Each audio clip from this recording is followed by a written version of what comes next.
Welcome to the Lakers News Today channel. Take the opportunity to leave that like and subscribe to the channel. Let's go to today's news. Lakers Nation, what's up? Anytime I get the chance to talk about Zach Lavine, I'm going to take it because I truly want to see him wearing the Lakers jersey. I've said it before, but let's take a look at the current situation. When you see the players available for trade and their asking prices, none of them make sense right now. There's a Lakers press conference coming up in 3 days on the 25th, and it's likely that Rob Pelinka will talk about the CBA and explain that there aren't any trades on the horizon. A lot of people think that's just an excuse, but honestly, I agree with him. The prices being asked are ridiculous. Jeremy Grant for 2 first-round picks? Cam Johnson asking for 2 as well. It's not worth it. Now, the only player who seems like a good value and could raise the team's ceiling is Zach Lavine. I know, people will bring up his injury history and his expensive contract. But let's be real. All the guys available have some kind of issue. Jeremy Grant, Cam Johnson, they all have injury histories or complicated contracts. So if we're going to take a gamble, why not bet on the guy who can give us the biggest payoff? He's not Kyrie Irving or Stephen Curry, but for what we need, a scorer to take the pressure off LeBron and Anthony Davis, Lavine fits the bill. Plus, he'd come in knowing he's the third option, which could help avoid internal disputes about who should be the main star. He'd accept his role and do what he does best, put the ball in the basket. So, why haven't the Lakers made the trade yet? Simple, it's risky.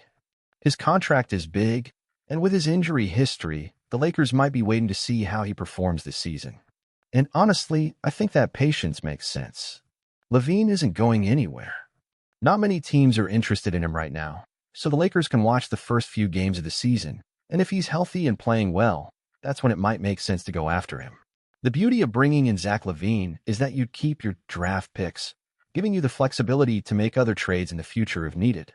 Unlike with Jeremy Grant, if it doesn't work out, you'd be stuck without picks. With Lavine, even if things don't go as planned, you still have all your future picks to make adjustments. From a strategic standpoint, acquiring Lavine could be a game changer for the Lakers, both short and long term. He's one of the best scorers in the NBA, with a vast offensive arsenal. He can create his own shot, is deadly in transition, and has an excellent three-point shot, something the Lakers have been looking for to complement LeBron and AD. What could Lavine bring to the Lakers beyond scoring? His ability to stretch the floor would be key. With LeBron running the offense and AD dominating the paint, having Lavine, who can not only create for himself but also draw defenders to the perimeter, could open up more space for interior play and driving lanes. That's exactly what's been missing in recent seasons, a third player capable of taking the load off LeBron and AD. However, there's a tactical question. How would Lavine fit into the Lakers system? He's a player who thrives with the ball in his hands, and we know LeBron is also a facilitator who needs possession to orchestrate the game. But looking closely, Lavine is versatile enough to adapt. He's shown he can be effective off the ball, catching passes for quick shots or cutting to the basket.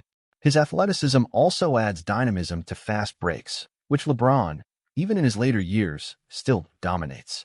Imagine those two in transition, constant threats to opposing defenses.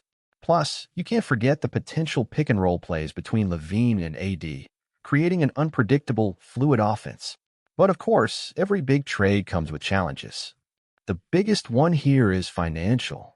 Lavine's contract is hefty, and bringing him in would require the Lakers to be creative in negotiations, not only to maintain cap flexibility, but also to ensure the core around LeBron and AD remains intact. There's also the injury factor. While Lavine has had healthy seasons recently, he's dealt with major injuries in the past, including an ACL tear.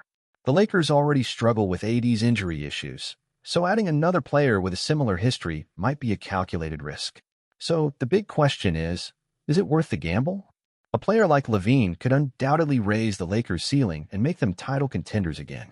But we have to consider the full cost, not just in terms of assets given up, but also future planning.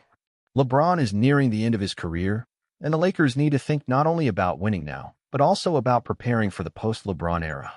Lavine at 29 is still in his prime, which means he could be a key player for the Lakers in the coming years, even after LeBron retires. This longevity is something few trade options can offer right now. As a Lakers fan, I think it's worth exploring. There are risks, but the NBA is about taking big swings, and sometimes you need to make bold moves to win championships. Now, I want to hear from you, Lakers fans. Do you think it's worth the risk to bring Zach Lavine to the team? Or should we continue investing in other areas, maybe adding more depth to the roster? How do you see him fitting alongside LeBron and AD? Let me know in the comments. And if you haven't subscribed to the channel yet, go ahead and do it now. We're always bringing you the latest news, rumors, and analysis about the Lakers, and I want everyone to stay on top of this exciting offseason. Don't forget to hit the notification bell so you don't miss any updates.